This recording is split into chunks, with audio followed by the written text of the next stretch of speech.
Ooh, good question. How does one correct a navicular drop?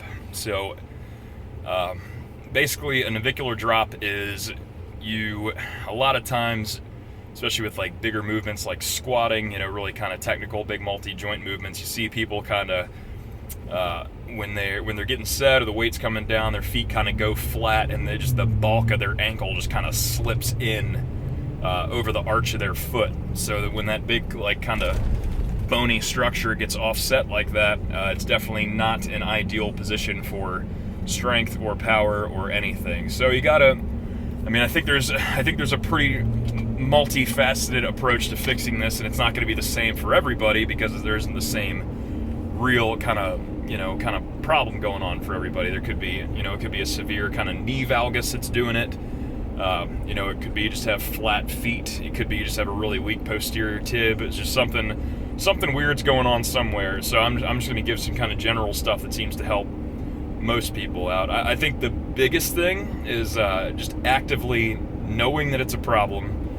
When you're getting set up for bigger movements like squats, deadlifts, stuff like that, you're actively kind of setting that torque in your lower leg to make it so there's no way that ankle can slip in. So what I mean by that is your lower leg should have, your tibia should have a little bit of external rotation in it. So I know there's lots of stuff like spread the floor with your feet, lots of cues like that, like push your knees apart, push the tops of your thighs away from one another, like whatever, that's fine. Those are all cues for, actually doing the lift that makes sense and kind of reinforce good positioning anyway.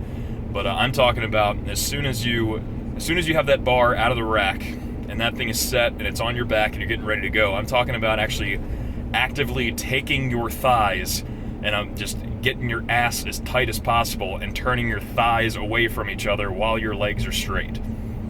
So what that's going to do is it's going to set your knees kind of slightly offset, just kind of out to the sides. You're going to already be pointing away, and then you should hopefully feel a little bit of tension in that lower leg when that tibia kind of externally rotates. This isn't like 100% maximum hip abduction effort exercise, but it should, when you get that kind of torque set, you should feel some tension in your lower leg, and then like basically your entire ass should be pretty lit up from kind of rotating everything out. So it's not some kind of straight linear thing like just your knees moving apart or just your feet spreading the floor, which are decent cues and everything like that, but you should feel an actual kind of torqued twisting force that is kind of pushing everything to the outside of that foot.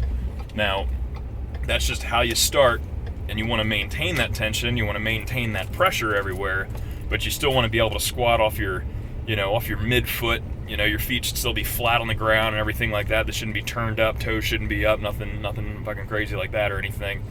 But yeah, and even if you're having a hard time even establishing that kind of position, another really good cue to kind of work on that, if you just take another just good kind of modality to work on that mobility is just taking a lacrosse ball and you just jam it up into the outside of your knee capsule in the back.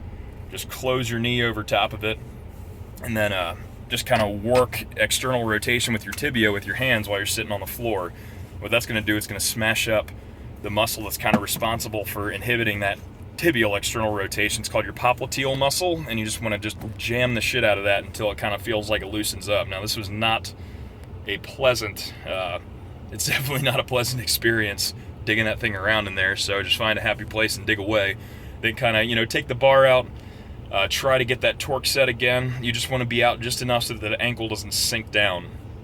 Hopefully that helped. It's just such a complicated problem. Like I said, the best thing you can do is be aware of it, know what's happening, be honest with yourself, and then do everything you can to kind of actively set that torque before the lift even starts. Then you got to hold that in there the entire time. Yep, really, really good question.